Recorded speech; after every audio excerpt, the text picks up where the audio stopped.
Bonjour à tous, dernier épisode de Demain nous appartient. Notre actualité du jour se concentrera sur Demain nous appartient. Spoiler, Charles va en prison.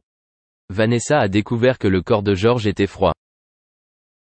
Après avoir appris le décès de Laure Cotentin à l'hôpital, Marianne part à la recherche de ses affaires dans Demain nous appartient sur TF1.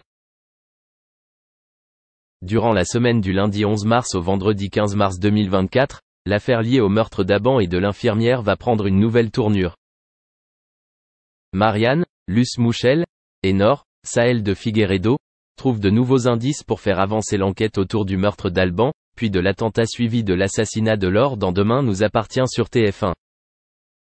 Cette enquête est encore bien nécessaire, notamment pour Damien, Adrien Robe, qui a pu se réconcilier avec Audrey, Charlotte Gassio, après de nombreux jours de silence radio, car Laure aurait pu parler. Pour le reste de la semaine, le défi de Jordan, Maxime l'élu, se termine.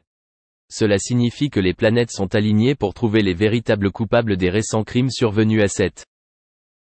Romantiquement, Nathan, Adair Gabelet, retrouve la jeune femme aux cheveux bleus qu'il a repérée dans le bus. Adeline, Aurore Streich, continue de désirer Roxane. Sarah devient alors la cinquième roue du char.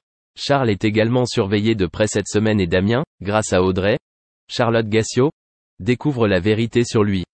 Vendredi, Vanessa Lehmann a encore fait la une des journaux en demandant à rencontrer Georges. On aurait donc aimé qu'elle n'ait jamais parlé. Kevin Delva, le nouveau suspect, est-il en cavale quand Aurore, Julie Debazac, et Nordine, Youssef Agal, viennent l'interroger?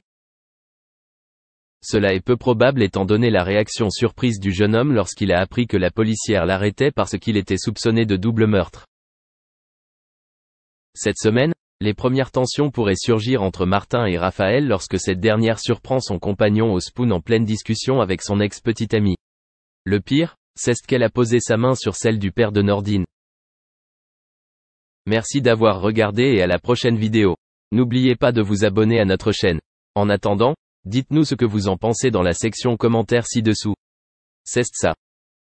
Toi, elle a les yeux revolver sont des cartons. En 1988, il signe un duo avec Catherine Ringer, Qu'est-ce que t'es belle. En 1989, son troisième opus, Les Amours du Dimanche est un succès. Il enchaîne les albums et connaît des succès dans la décennie 90. En 2001, il enregistre l'album Marc Lavoine. En 2009, il inaugure un duo, avec sa fille Yasmine, sur la chanson Lentement sur l'album Volume 10. Il édite son 11e opus en 2012 sous le titre Je descends du singe. De plus, l'artiste mène une carrière de comédien. C'est Claude Chabrol qui lui donne sa première apparition au cinéma, dans L'Enfer.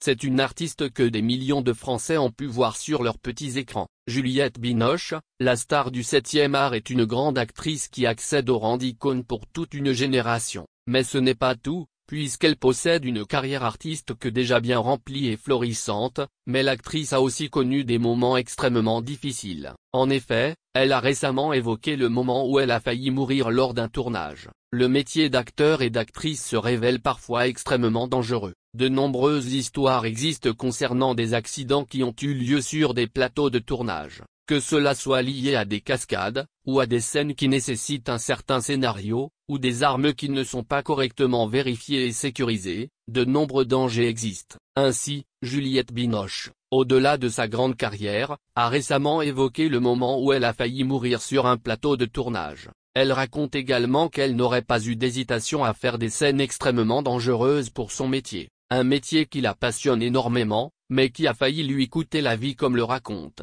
S'il avait fallu mourir pour jouer quelque chose, je pense que, j'avais un côté où je pouvais aller très loin. J'ai failli me noyer dans une des scènes, ça m'a quand même perturbé.